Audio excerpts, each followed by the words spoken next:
Buenos días. Que tenemos que entender por microeconomía, ¿no? Y la temática que hay que abordar para tener un dominio vasto, ¿no?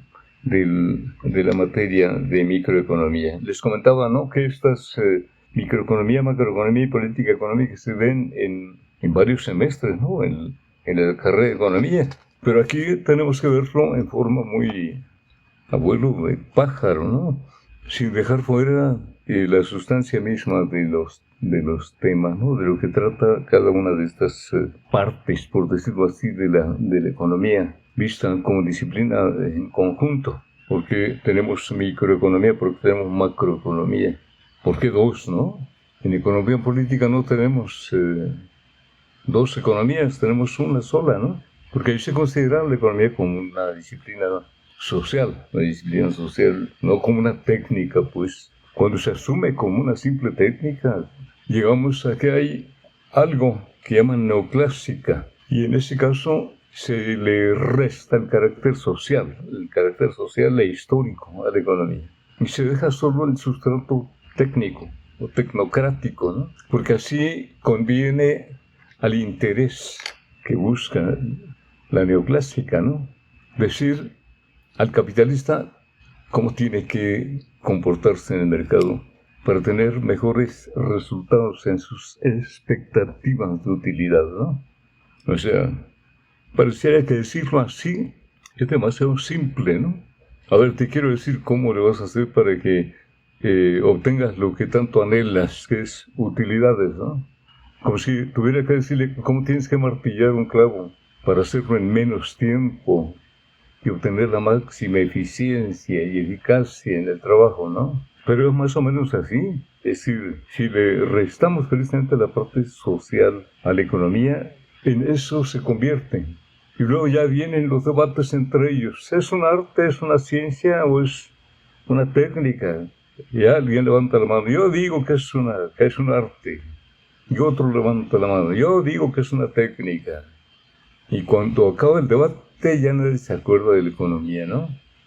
Porque todo el mundo está pensando en el interés particular de quien hace inversiones para obtener mayor valor del que incorpora el proceso productivo, ¿no?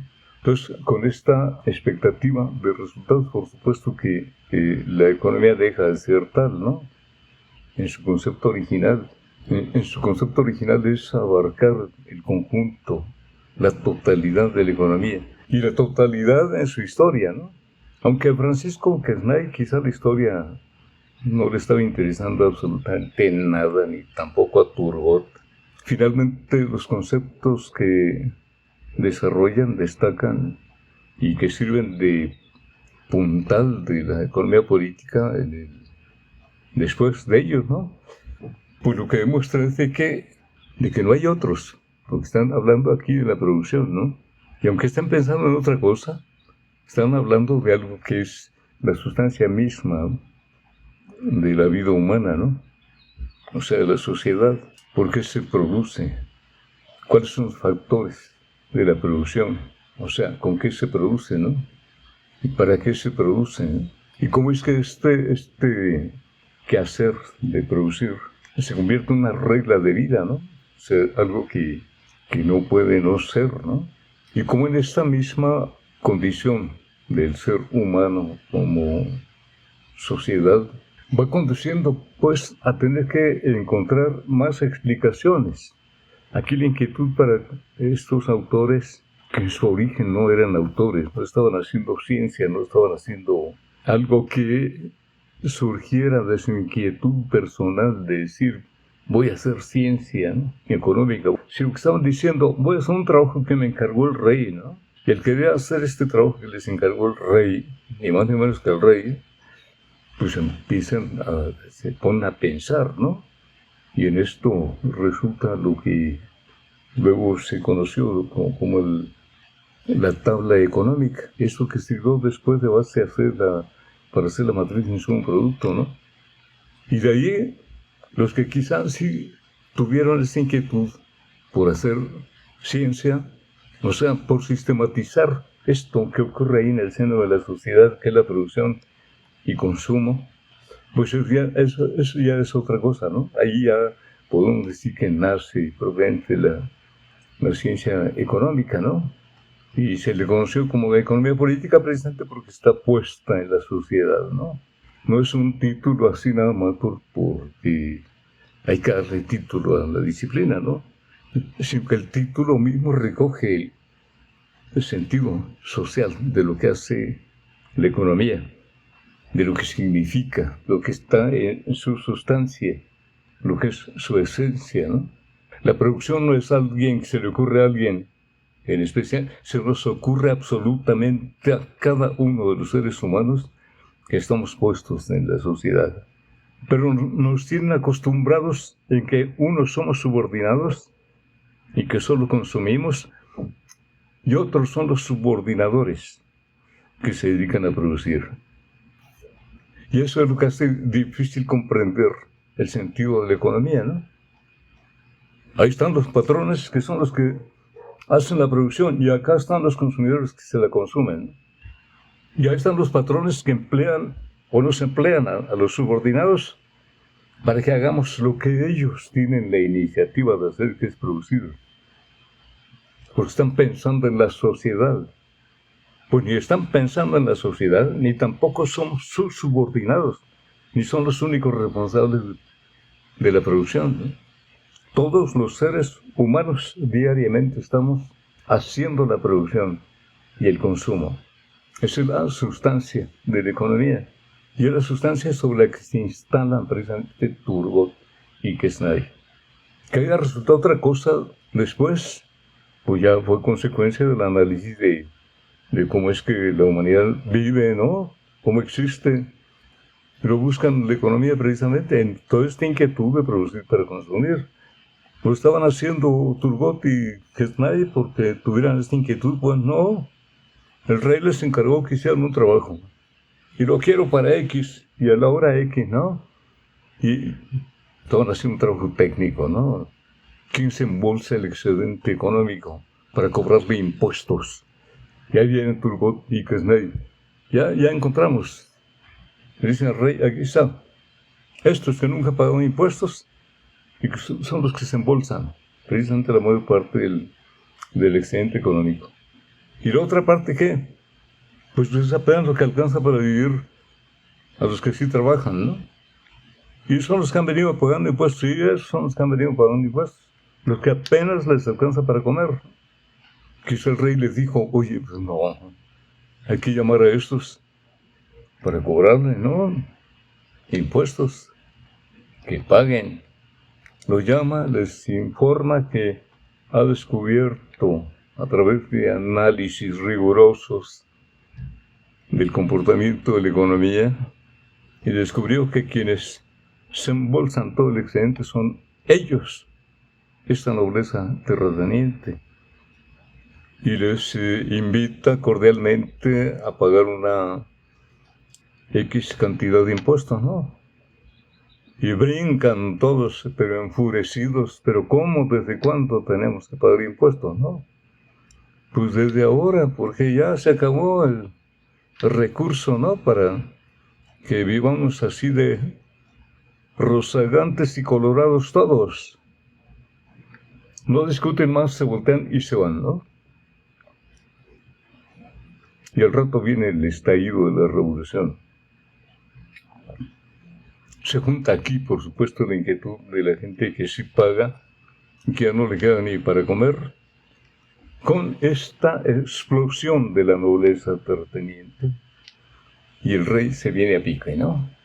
Bueno, ahí estamos con una explicación del origen de la Revolución Francesa.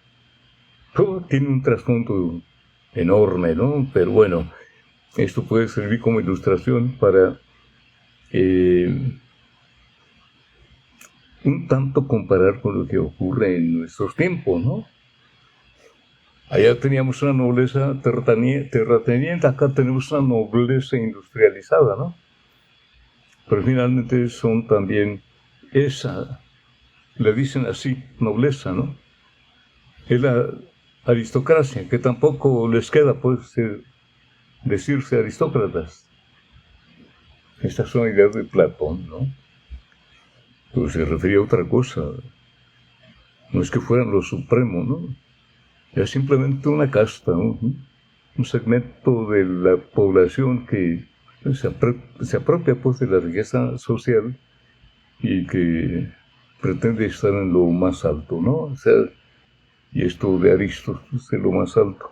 Pero esa comparación que ustedes pueden hacer entre lo que es actual y lo que fue en aquel momento, al final del siglo XVIII, es muy ilustrativo.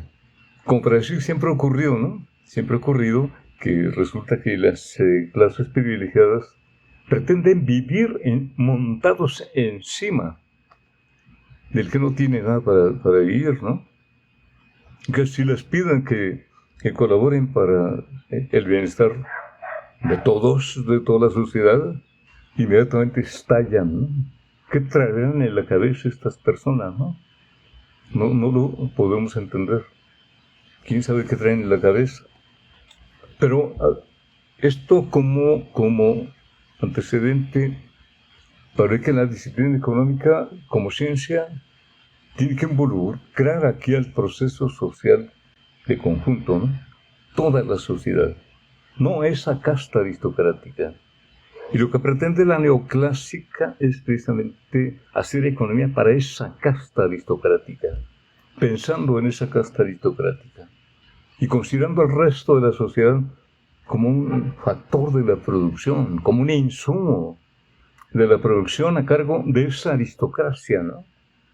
Esto es muy importante mencionarlo porque está fuera de toda consideración científica, pues. Visto así, no puede ser ciencia la economía política, ¿no? O no puede llamarse economía política de plano, ¿no? Porque ya no es política, ya no involucra a la sociedad como fin, pues, sino como medio. La neoclásica tiene a la sociedad como medio. Entendí aquí la sociedad, la mayoría de la población, ¿no? Como si existiera realmente por naturaleza una casta aristocrática que es lo único que cuenta en el mundo como humanidad, ¿no? Y que todo el resto de la sociedad no somos la humanidad. Somos simplemente el insumo que se requiere para que esa humanidad presunta sea la que vive. Por eso la discusión de si es técnica o es arte, ¿no? Acá, la casta superior, ¿estamos haciendo arte o estamos haciendo técnica, no? Pues no, la economía política tiene que asumirlo en términos de sociedad y que la disciplina de estudio, de la producción, de distribución y consumo de bienes es un hecho social, pues, y como social, político. Bueno, hay que acordarse, ¿no?, de que político viene de polis. Es una palabra que inventaron allá en los tiempos de la polis, siglo V antes de Cristo. Y polis, pues, es una modalidad de organización política y social en Grecia. Y ahí están considerando precisamente que toda la sociedad está participando en el quehacer público. Y que todo lo que se hace allí es para beneficio de todos. Podemos encontrar allí, si le rascamos un poco, una distorsión, ¿no? Porque en ese tiempo no todos estaban involucrados. Pero era una presunción, pues. Los hombres libres de Grecia, los esclavos, pues no contaban, porque ni siquiera eran ciudadanos griegos. Eran bárbaros, ¿no? Los que llegaban, los que eran atrapados y sometidos a esclavitud y venían de fuera. Por lo que era griego propiamente dicho. Y esto no es una concepción de país griego, ¿no?, sino de polis griega. Había un montón de polis, ¿no?, pero todas muy organizadas de una manera homogénea, casi igual, el mismo molde, ¿no? Cuando Aristóteles hace la historia de las constituciones, pues ahí ve cómo es que todas las polis están organizadas igual, ¿no? Y entonces en la política de Aristóteles aparece ahí que, bueno, el concepto de política como esa forma de organización social para la conducción de los asuntos públicos, ¿no? Entonces acá lo tenemos que atraer a la economía política como la economía de la totalidad de la sociedad, ¿no? Porque ya no somos polis, ¿no? Pero por extensión lo podemos traer acá. Seguimos siendo la sociedad entera que nació en este territorio, que crecimos todos en este territorio y que estamos colaborando todos en este territorio para crear la riqueza y que tenemos que distribuir de la manera más equitativa posible. Pero en este territorio se erige esa aristocracia como la única beneficiaria del excedente económico, ¿no? Y hace su propia economía, con sus propias leyes, y nos manda acá, que eso es economía, ¿no? Y que no le llamemos política, porque eso no conviene al concepto de aristocracia, pues. ¿Por qué? Porque los demás somos insumos simplemente para la producción que está a cargo de ellos. Y esto lo tenemos que saber para ver por qué le llamamos economía política, ¿no? Y por qué la economía política nos proporciona los elementos para interpretar precisamente este vínculo social que tenemos establecido con esas aristocracias. Y aparte de decir qué significan esas aristocracias, ¿no? ¿Por qué lo son? ¿Y por qué los demás somos simple insumo de la producción? Y no somos objeto de su preocupación. Y que cuando el poder público se encarga de esta masa de gente que somos insumos, inmediatamente protestan y brincan, dan la espalda, como aquellos que dijeron, no, nosotros no vamos a pagar impuestos, ¿no? Igualito. Entonces, si vemos todos estos conceptos con macro, micro, políticas económicas, las tenemos que ver también a la luz de la economía política. Y a la luz de la economía política develar precisamente el significado que dan estas aristocracias a estos conceptos. Y entonces aparece aquí equilibrio del mercado y eficiencia económica. Claro, estamos hablando de la preocupación de las élites por el equilibrio. No es preocupación de la sociedad que haya un equilibrio, ¿no? Y esas castas le dicen al gobierno, tienes que mantener el equilibrio del mercado, ¿no? Porque es lo que necesitamos nosotros, la única humanidad que existe en el mundo, y hablan de equilibrio del mercado. Pero bueno, al margen de esa preocupación de la aristocracia, vemos que efectivamente existe un mercado, ¿no? Y no solamente uno, todo producto del trabajo tiene un mercado. Y hay infinidad de mercados. El mercado de los lápices, el mercado de las plumas, el mercado del café, el mercado del azúcar, el mercado de cuanta cosa, ¿no? Pero todos estos mercados juntos nos dan pues un mercado pues global, ¿no? Agregado dentro de la economía. Y si vemos el de los distintos países, tenemos un mercado mundial, ¿no? Global, aquí sí, para todo el mundo. Porque no sabe preocupar la eficiencia económica, ¿no? ¿A quién le preocupa la eficiencia?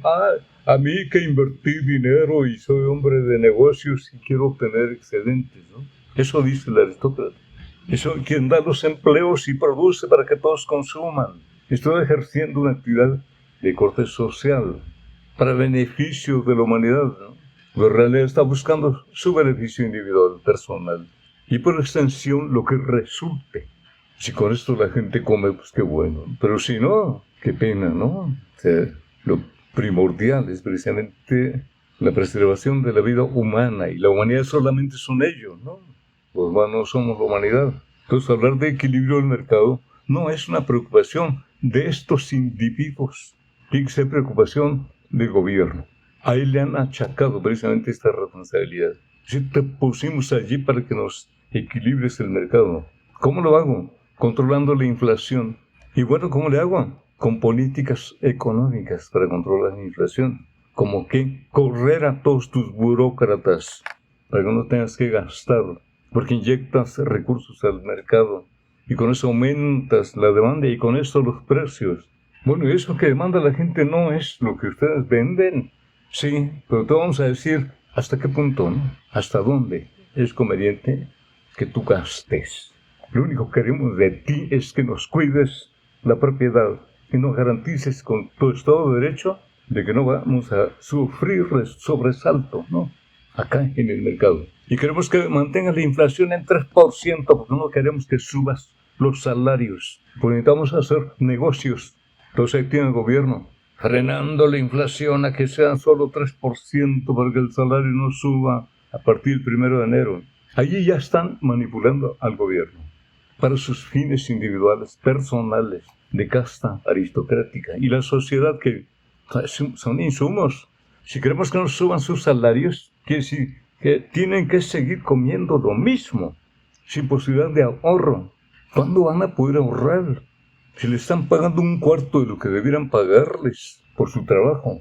Y todavía, me acuerdo un doctorado que está en el Banco de México, es que no hay cultura del ahorro en México. En esos términos absurdos, ¿no? Desde la cúspide de la élite, esos que ganan el mínimo debieran ahorrar 15% de su salario. Ah, pero no hay cultura del ahorro. Imagínense hablando en esos términos a alguien que gana 100 pesos cuando debieran estarle pagando 400, ¿no? Páguenme 400 y van a ver que se ahorro. No, pero entonces ya no se dan los negocios y no puedo dar empleos. Y hasta ahí llega. Esa es la economía que ellos manejan. Y esto fue puesto aquí en la neoclásica, precisamente, ¿no?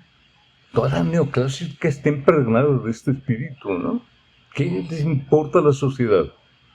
Por eso decimos aquí que es, Vicente, la política económica de la empresa, de los empresarios.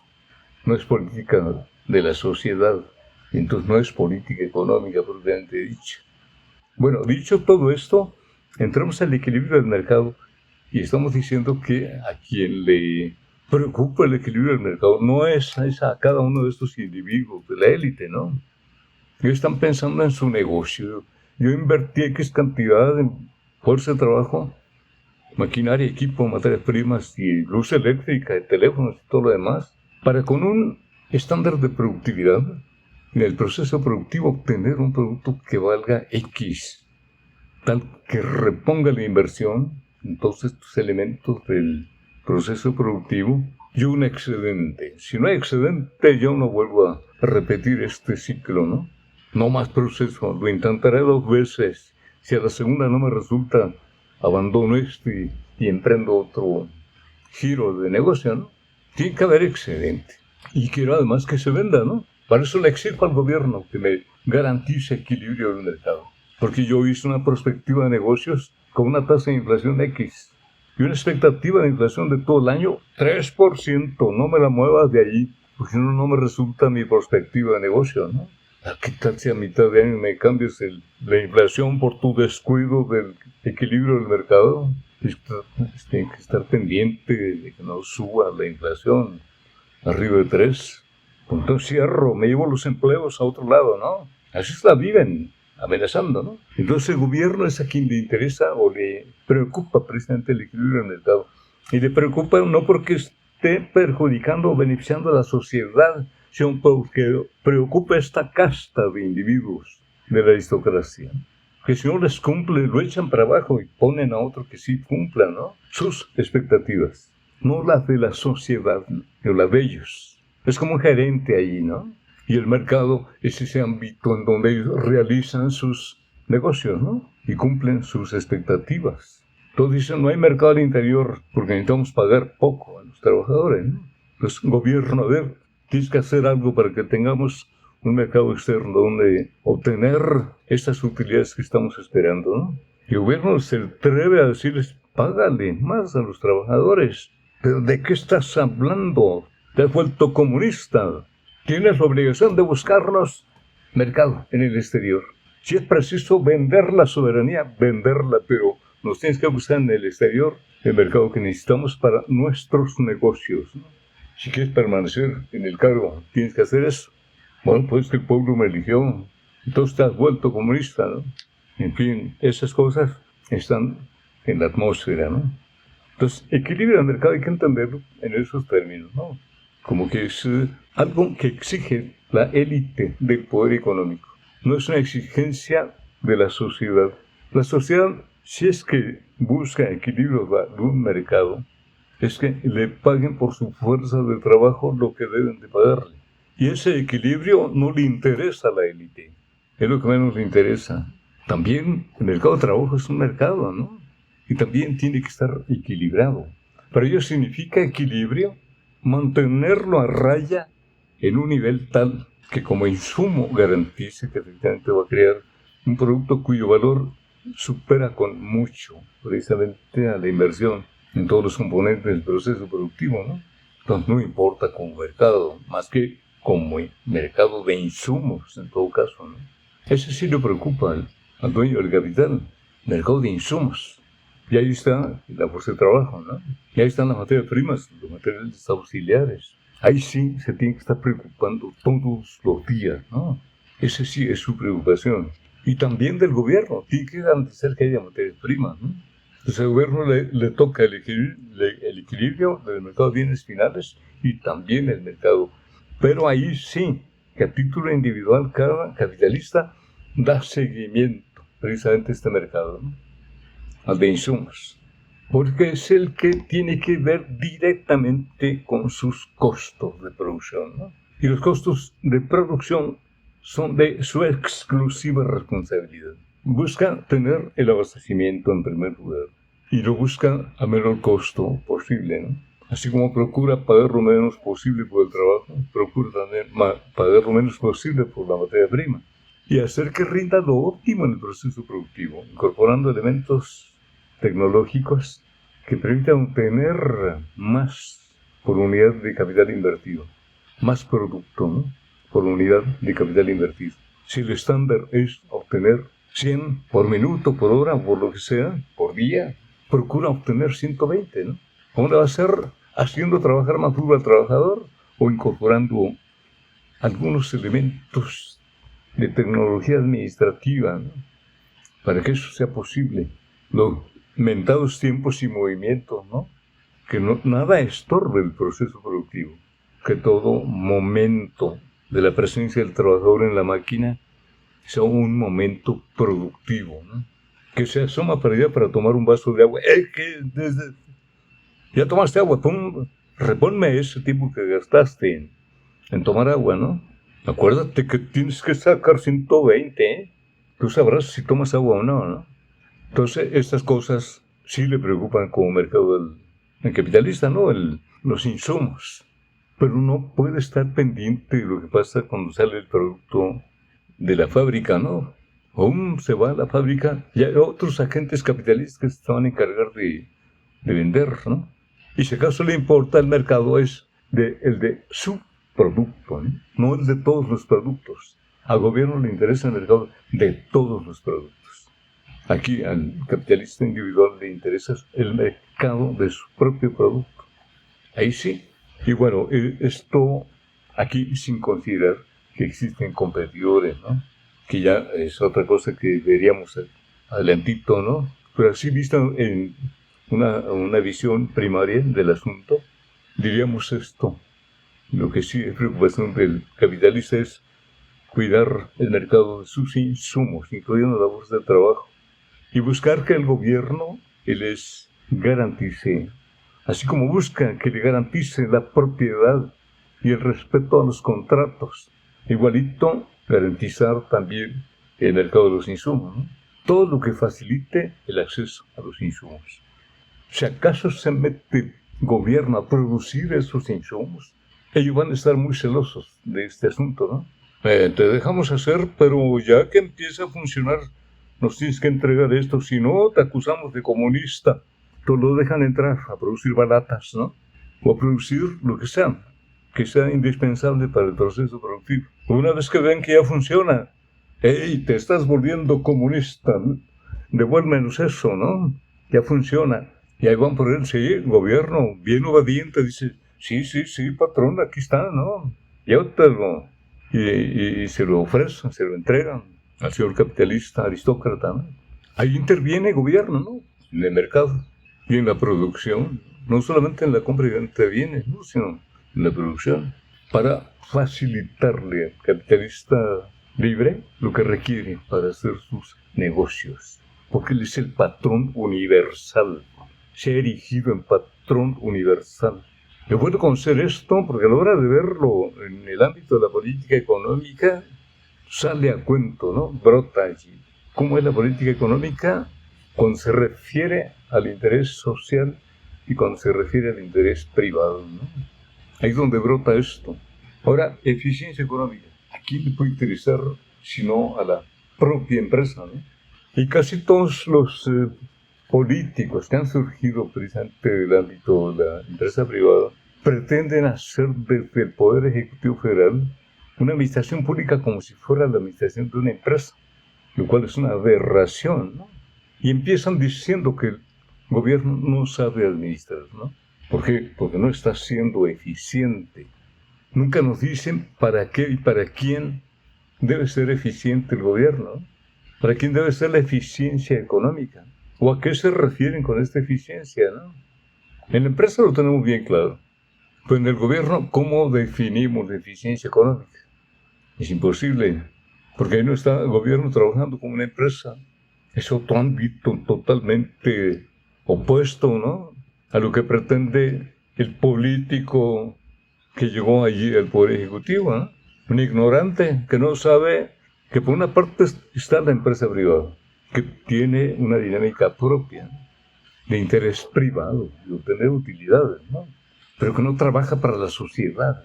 El gobierno no es una empresa que pretenda obtener utilidades, y su principalísima responsabilidad, y es por lo que está allí, es para trabajar por la sociedad y para la sociedad. Es la representación misma del interés social, no del interés privado, ¿no? Pero se ha llegado a la aberración de que el gobierno debe ser, dicen, para el interés privado, ¿no?, que fue precisamente todo este periodo neoliberal. Allí el gobierno trabajó exclusivamente para el interés privado. Y aquí en México más todavía. Es interés privado definido desde el exterior, ¿no?, vulnerando todo principio de soberanía nacional, ¿no?, y todo principio de interés del pueblo de México, ¿no?, y obedeciendo a intereses externos, y aduciendo, para darle un carácter formal y de aceptación universal, de que se trataba de un modelo de desarrollo X, el mejor de todos, según ellos, el modelo exportador, así aventado nada más como noción teórica, ¿no? ¿Con qué demonios íbamos a hacer modelo exportador? Teníamos plataforma industrial para esto, tecnología, condiciones internas del desarrollo como para ser competitivos en... Sí, teníamos, dice el empresario privado. Toda esa gente que no tiene trabajo va a tener trabajo. Y a través del trabajo vamos a ser competitivos, porque vamos a ser el país que tenga el obrero más mal pagado del mundo. ¿Cómo no vamos a ser competitivos? Tenemos abatimiento de costos, por supuesto. Bueno, los países que han adoptado un modelo exportador lo han hecho a partir de que tienen capacidad instalada y tecnología y todo lo que requiere para ser competitivo desde el punto de vista de oferta de bienes industriales. Y ahí sí compiten, ¿no?, al tú por tú. Aquí estamos compitiendo precisamente con costos bajos por no pagarle a la fuerza de trabajo lo que se merece, ¿no?, por su trabajo. Se lo merecen no desde el punto de vista sentimental, ¿no?, sino real, porque lo que produce el obrero merece precisamente un salario que no es todo el valor que produce, pero sí 4 veces más lo que pretenden pagar por su puesto de trabajo. Es como si quisieran pagar los mangos, el café, por 1/4 lo que debieran pagar, ¿no? Y finalmente lo que hacen, ¿no?, a un cafeticultor le pagan 3,50 pesos por 1 kilo de café, cuando ese kilo de café puede ser que valga 30 pesos, ¿no? Tanto así que si vamos a comprarlo ahí del súper, nos donen 220 pesos el kilo, ¿no? ¿Cómo es que le pagan 3,50 al trabajador? Bueno, es cierto que falta todavía tostarlo, ¿no? A lo mejor en tostarlo vamos a gastar gas y alguien que revuelva ahí la charolesa para que se tueste el café, y hay que molerlo y pagar energía para molerlo. ¿Qué tanto puede agregar de costo esto? 10 veces. Pues ya son 35 pesos, ¿no? Si son 10 veces. Más 3,50 del café, que le pagan al trabajador del café, ya son 40. Porque se venden 200 pesos, ¿no? Porque lo tuvimos que transportar. ¿Cuánto costó transportarlo? Si venden 2 millones de toneladas de esto, no transforman kilo por kilo, ¿no? Grandes toneladas en una unidad de transporte, ¿no? Un prorrateo así. Pues ya no queda más que explicar. Es que así está el mercado mundial. Ya el mercado lo explicó todo. Así está el mercado mundial. Así se vende en Nueva York, sí, igualito. Entonces aquí también tenemos poder, sí, también aquí. Porque somos un país globalizado. O sea, nos modernizamos. Y estamos actuando, como dice el Plan de Desarrollo 1318, estamos actuando con responsabilidad global, ¿no? Y en un plano de competitividad, ¿no? Pero en esta desigualdad bochornosa, ¿no? que somos competitivos porque estamos regalando todo lo que es nuestro producto natural y nuestro producto social y nuestro producto todo histórico, ¿no? Con eso somos competitivos. Y esa élite de ricachos trajeron esto aquí. ¿Cómo puede ser política económica eso? Thomas Fox decía, somos el país de las oportunidades. Y ahí vienen los extranjeros y se instalan para extraer lo más que pueden, en el menor tiempo posible, y a llevárselo. Como si llegara un ave de rapiña, ¿no? Y llega y pesca y sigue volando y se va de vuelta, ¿no? Hasta allá. Ahí está. País de oportunidades. Le ponemos las ovejitas, ave de rapiña, para que vengas y las atrapes y te las lleves, ¿no? Porque somos país de oportunidades. Cochineros de mentalidad. Y son los que saben lograr eficiencia económica, ¿no? Ellos son los que nos enseñan eficiencia económica. Y tienen equilibrado el mercado con un control férreo de la inflación en 3% para que no aumente el salario. Lo anuncian desde principios de diciembre. Se espera un aumento del 3% del salario. Significa 2 pesos diarios, ¿no? Y desde ahí empiezan a subirle 2 pesos a todas las mercancías, ellos mismos, ¿no? Antes de que el trabajador reciba su primera quincena, ya lleva un mes, pague y pague 2 pesos más. Ya pidió préstamo por aquí, por allá, ya debe lo que va a recibir el día 15, ¿no? De enero. Y ese es el país de las oportunidades, ¿no? Y esa es la modernización que tenemos estos doctorados, ¿no? Tenemos que saber eso, porque ellos no hicieron política económica, porque no trabajaron para este país nunca. Trabajaron para ellos y sus socios extranjeros. Ese es un hecho. Por eso es que se duplicó la pobreza en el país, quizá más que se duplicó.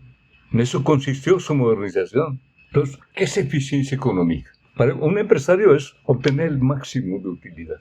Así, ni más ni menos. Y que sea continuo y constante. De ser posible por toda una eternidad, ¿no? Porque él obedece a la ley de acumulación de capital, que consiste en incrementar en cada ciclo, en cada rotación del capital, tiene que aumentar el monto invertido. Si esto logra, hay eficiencia. Si no, no hay eficiencia. Es una simpleza también, porque las condiciones externas son muy caprichosas. No están bajo control de absolutamente nadie. Absolutamente nadie. Es un capricho como si fuera un bebé, ¿no? Quiere su leche y se la tiene que dar. Si se la dan, hay eficiencia. Y si no hay leche, hay ineficiencia, ¿no? Conceptos absurdos. Quiero mi jugo de naranja. Señor, no es tiempo de naranjas. No quiero explicaciones. Quiero eficacia, eficiencia, productividad. Quiero mi jugo de naranja, ¿no? Pues la naturaleza no da naranjas en ese. Fusilen a ese. Quiero mi jugo de naranja, ¿no? Eficacia, eficiencia. La taradez precisamente de esta gente, ¿no? Tiene que considerarse este concepto entre unos límites muy estrictos también, ¿no? Técnicos, sin que se nos tachen de que no estamos siendo eficientes, ¿no? Sino tomando en consideración la realidad. No es tiempo de naranjas, no hay jugo de naranja. Entonces el príncipe dice, me traen un jugo de naranja inmediatamente. Y los que les comentaba el otro día, le dicen, a ver, búscate un químico, 3 o 4, ¿no? Que rápidamente combinen agua con a ver qué ingredientes que sepa a naranja y que tenga el color de la naranja para traerle este botarate y que tenga su jugo de naranja y crea que es naranja. Pero si ya feliz, contento, ya le cumplieron el capricho, ¿no? De que tiene su jugo de naranja. Aquí hay una distorsión absoluta de la realidad. Igual pasa al considerar estos conceptos de eficiencia económica. Visto técnicamente, diríamos, eficiencia económica. Puntualmente conseguimos los trabajadores con los perfiles puntualmente precisos para el manejo de estos equipos. Y puntualmente los combinamos el día que dijimos que lo íbamos a hacer, a la hora que dijimos que lo íbamos a hacer. Pusimos las máquinas, todo así, todo rapidísimo. Y todo el mundo ingresó al mismísimo tiempo a su puesto de trabajo y picó la tecla y empezó a trabajar, ¿no? Y empezó a salir la producción. Y puntualmente a las 6 todo el mundo paró después de haber cumplido la meta, ¿no? Del día. puntualmente llegó al almacén, puntualmente, todo puntualmente, desde la entrada misma a las 8 en punto. Ahí está un modelo, ¿no? De eficacia, eficiencia. ¿Cuándo lo vamos a tener? Van a decir, bueno, se pone como ideal en la medida de lo posible, habrá que hacerlo así, ¿no? Entonces, quienes coordinan esto viven continuamente en tensión para lograr lo óptimo, sin poder cumplirlo jamás, pero atrapados, enajenados precisamente en esta concepción de que hay que tener eficiencia económica, porque la ley de la acumulación así lo exige, ¿no? La ley de acumulación exige también que seamos rapiñeros, ¿no? Porque toda inversión debe rendir un monto determinado de utilidades, ¿no? Entonces, así sea con rapiña, hay que ser eficaz y eficiente, ¿no? Porque la ley de la acumulación así lo exige.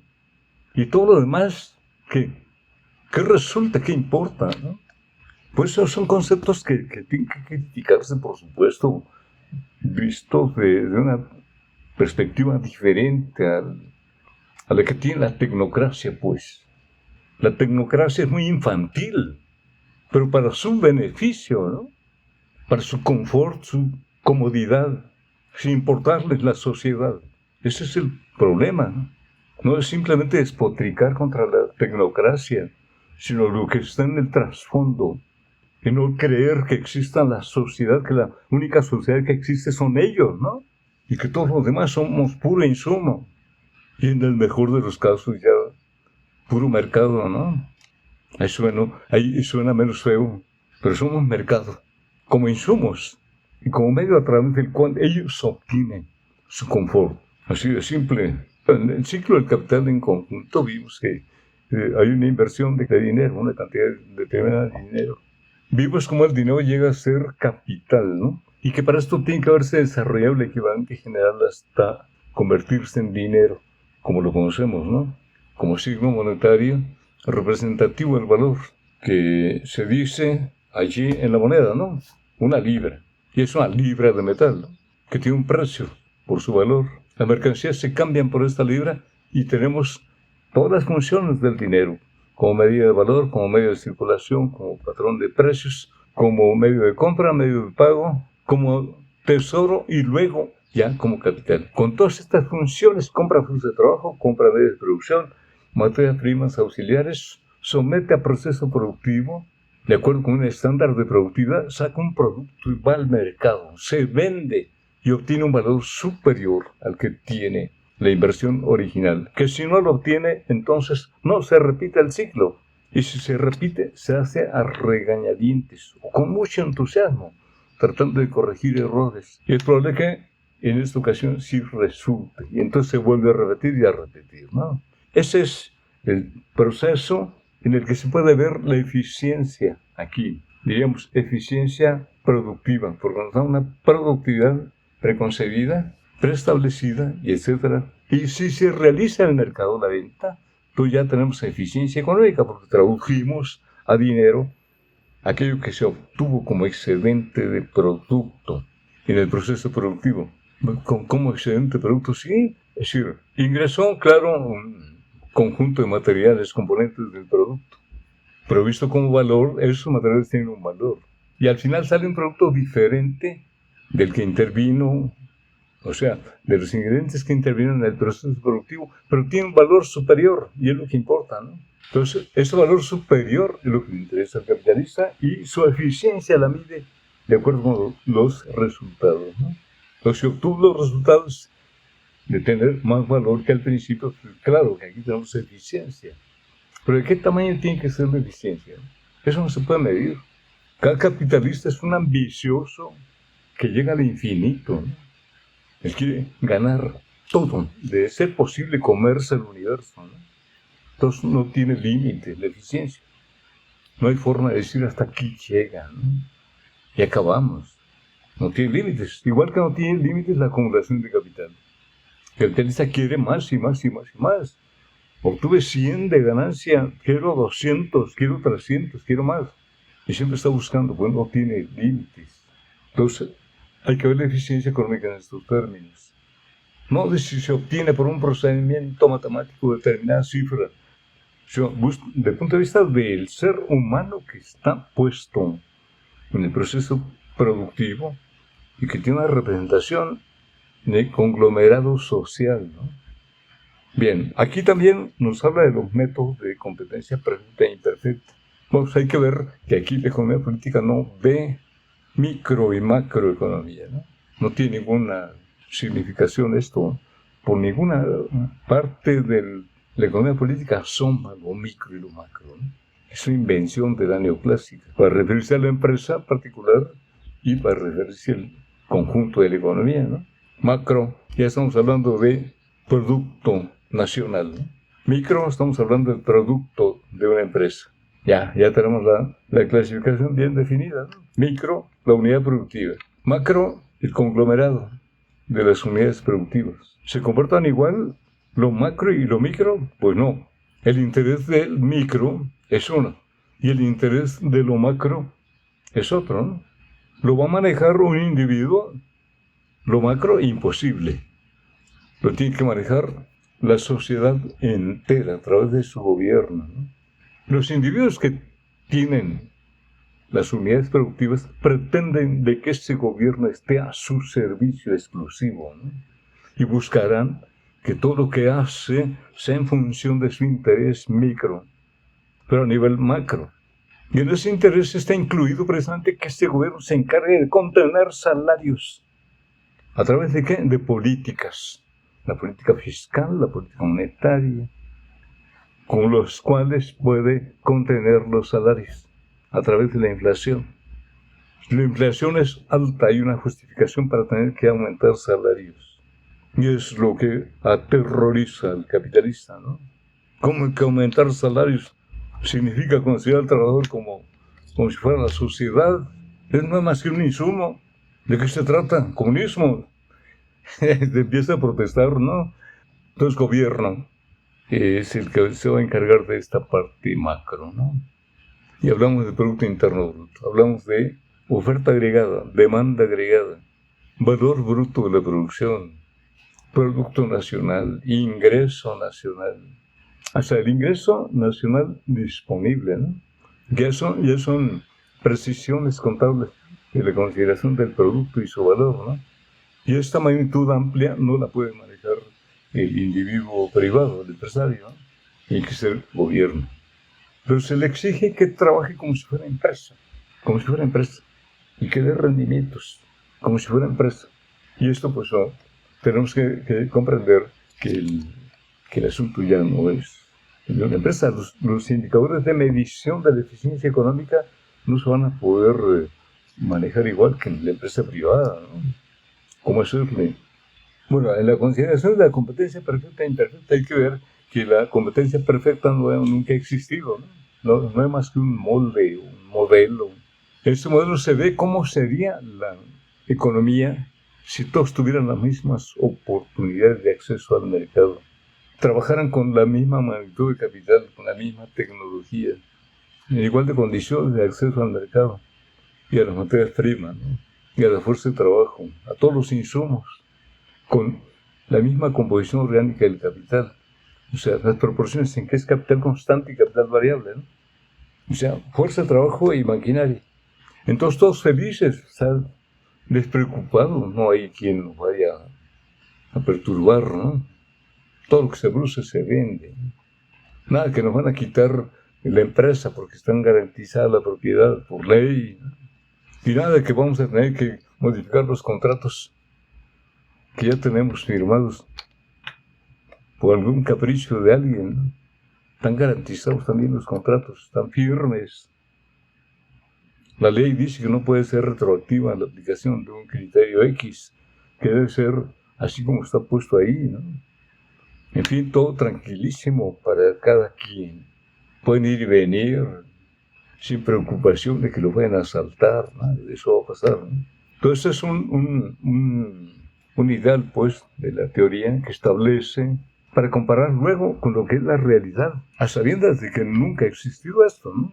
¿Cómo sería si existiera esta utopía de la economía, ¿no? sería así, así asado, se comportarían de esta forma y de esta otra. Pero aquí está haciendo abstracción precisamente de la ley fundamental del sistema capitalista de producción, que es la acumulación de capital. Cuando ya entramos en la consideración de esta ley, todo aquel ideal se desmorona de pleno, ¿no? Pero bueno, la teoría nos pide que aprendamos cómo es la competencia perfecta y luego cómo es la competencia imperfecta, como si fueran opciones, cómo hacerle para que sea perfecta, ¿no? Se nos ocurre luego, bueno, ¿y por qué no la hacemos perfecta, no? Solo a la economía tecnocrática se le podría ocurrir proponer una forma de hacerla perfecta, ¿no? Pero si vemos la economía desde el punto de vista histórico, social, imposible imaginar una economía perfecta, en competencia perfecta. Pero bueno, nos sirve precisamente para considerar la real economía, que es en donde tenemos competencia imperfecta. Ni todos acuden bajo las mismas condiciones de competitividad, porque nadie le pide permiso al otro para hacer una inversión, ¿no? Ni le pide opinión. Y si aquel se la va a dar en contra de sus intereses, ¿no? Entonces ni la pide. Todo es totalmente al revés, ¿no? Empezando porque esta ley de acumulación de capital impide que sea perfecta. Nunca existió, ¿no? Ni existirá. Pero como modelo, estamos considerando aquí, todos trabajan con una composición orgánica equivalente. 80 capital constante, 20 de capital variable. Todos parejitos, ¿no? Los empresarios. Pero la ley de acumulación de capital nos lleva a que de pronto alguien no tiene 80-20, sino 85-15, ¿no? 15 de capital variable, 85 de capital constante. Y un poquito después aparece otro con que tiene 95 de capital constante y 5 de capital variable, ¿no? Y por allá se quedaron rezagados otros que están trabajando con 30 de capital variable y 70 de capital constante, ¿no? Y otros más por allá produciendo con pura leña que están trabajando con 60 de capital constante y 40 de variable. Estas distintas composiciones orgánicas del capital ya son la realidad económica, ¿no? Esas sí son la realidad económica. No están parejitos. Y estas diferencias son el principal elemento que nos permite comprender la competencia imperfecta y todos los demás fenómenos que se dan en la estructura y funcionamiento de la economía capitalista, ¿no? Incluyendo aquello que el precio no coincide con el valor creado, ¿no? Que es aquí lo fundamental, porque es la categoría más importante para explicar el sentido histórico de la economía, ¿no? Y en la economía política decimos, todo se vende por su valor. También aparecía ahí como una utopía, nada se vende por su valor, ¿no?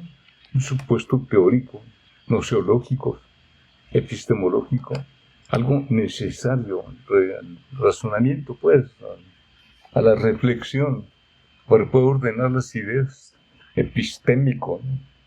Es un requisito científico, válido. Teoría del valor nos dice, todo se vende por su valor. Vamos a trabajar como si todo se vendiera por su valor. En este caso ya no podemos decir, todo se vende por su valor, ¿no? Por lo menos a título individual, de empresa individual que acude al mercado, en donde ese valor que tiene recibe una modificación en el precio. Quien produce con 95,5 de composición del capital, produce un valor de 105 y acude al mercado a vender a 105 y obtiene, pues, lo que merece, ¿no? No merece más. Injusticia es lo más que merece obtener, ¿no? Porque es el valor que lanzó al mercado. Eso vale su mercancía, no vale más. Y el que produce con 60-40, produce un valor de 140, ¿no? Y va a parar al mercado vendiendo a 140, porque eso es valor de su producción, ¿no? Ahora, se enfrentan a un mismo mercado. Llega el comprador y dice, ¿cuánto? 140. Deja de ver, ahorita vengo, ¿no? Y por allá encuentra el producto con el otro productor. ¿Cuánto? 105. Me conviene, compro aquí, ¿no? Y entonces todos se enteran de que pueden comprar 105 y vienen acá. Pero por el aumento de las ventas, este vendedor dice 108, 110, 112 y siguen comprando, porque están enterados que haya otro que vende a 140, ¿no? Pues ¿cómo no comprar 110, 15, 20, ¿no? De todos modos hay un ahorro. Y aquel que vende a 140 se extraña de que nadie va a comprarle, ¿no? Es que, ¿qué pasa aquí, no? Y alguien le dice, ¿sabes qué? Es que hay alguien allá que vende a 105, ¿no? Esta le subió y anda vendiendo en 120. Pero a ver, déjame ver, es lo mismo, siempre está igualito que lo que tú produces, ¿no? Y hace cuenta, ¿no? Dice, bueno, estoy vendiendo a 140, si vendo a 130, tomos gano, ¿no? Yo invertí 100, puedo obtener 130 y estoy ganando. Bueno, pues ya empieza a vender un poco más, ¿no? Pero de todos modos no está vendiendo suficiente, ¿sí? Ahí tiene la producción todavía. Y el otro día casi acaba de vender su mercancía, ¿no? Obtiene más información el que vende a 130 y dice que de veras, se está hinchando de dinero, ¿no? Vendiendo toda su mercancía. Le bajo y le empieza a bajar, ¿no? Y le baja hasta 120 y sigue teniendo utilidad. Tiene 20, ¿no? Digo, ya no tiene 40 ni 30 de utilidad, pero tiene 20. Es muy bueno, ¿no? Como porcentaje de la inversión. Pero el que produjo 105 está obteniendo una super ganancia. Sin haber producido 120 de valor, está obteniendo 120 de valor, ¿no? ¿De dónde está jalando este valor? No del mercado allá, sino del valor que produjo el que produce con 40, 60, ¿no?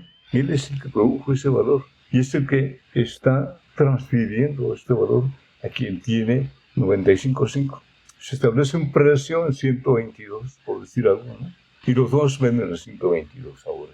Eso, sacando cuentas después de que ya vendieron todo, ¿no? A todos les tocó 22% de ganancia. Pero en realidad, el que produjo con 95.5 debe haberse embolsado solo 5, no 22, ¿no? Y este que vendió a 122, dice, ahí está, no se venden mercancías por su valor, ¿no? Yo les puedo vender a 122, y nada más produje 105. Y el otro que produjo a 140, dice, no, pues sí, no se venden por su valor, ¿no? Yo tuve que vender a menor valor mi mercancía para poder sacarla ahí y obtener utilidades. Ahora, ¿quién perdió aquí? ¿Quién perdió? Porque cualquiera podría preguntarse, ¿alguien perdió, no? Y creo que nadie perdió. El que produce con 95.5 ganó muchísimo, ¿no? Porque no se merecía esa diferencia de 17 entre 5 y 22, ¿no? No la produjo, no es producto de su esfuerzo, ¿no? Y el que vendió a 122 habiendo producido a 140, podemos creer que perdió 18, pero no perdió nada porque quien produjo esos 40 de exceso sobre la inversión de 100 no fue el capitalista, fueron los obreros que trabajaron y que dejaron este excedente de valor allí. No le costó al capitalista, ¿no? Le costó al obrero. Y diríamos entonces que a quién le cuesta esas diferencias contingentes, pues, no esenciales, es al trabajador. Ese que está en una composición orgánica del capital con alta densidad de mano de obra, ¿no? Él es el que está produciendo ese excedente. Y quien se lo está embolsando es aquel que produce con pocos trabajadores, ¿no? Entonces es como si este que trabaja con pocos hubiera tenido a su cargo todos aquellos que están trabajando con el que produce con 40, 60, ¿no? De composición orgánica del capital. Entonces la sociedad la que está confluyendo aquí y los capitalistas, ninguno de los dos perdió nada. Y de los obreros vistos en conjunto, tampoco perdieron nada especial. Siempre han venido perdiendo precisamente todo ese excedente que han venido generando en los procesos productivos sucesivos. Y le puede dar lo mismo que se lo embolse este capitalista o el otro. Finalmente su suerte va a seguir siendo la misma, ¿no? Pero aquí vemos, pues, lo que significa lo imperfecto de la competencia y lo que significa lo perfecto. Es lo que está atrás de todos estos formularios que hacen los neoclásicos con mucha elegancia, ¿no? Pero lo que hay de fondo es esto que estamos comentando aquí. Debe servir para esto y no para esos fines de esta élite, pues al verlo dice, bueno, al ver que es imperfecta, a lo mejor ni le dan importancia, ¿no? O sea, siguen de frente en su trabajo para obtener ganancias y ya. Solo le importa a los teóricos esto, ¿no? El gobierno tampoco está en esto de decir, quiero saber qué es lo imperfecto y lo perfecto, ¿no? Es bueno que lo sepa, por supuesto, porque les sirve para comprender las desigualdades que llevan a los desequilibrios en el mercado. Y puede salirle al paso a estas desigualdades en alguna forma, ¿no? Para eso sí le puede servir al gobierno, para hacer política económica. Bueno, es lo que es. Hasta mañana, buen día.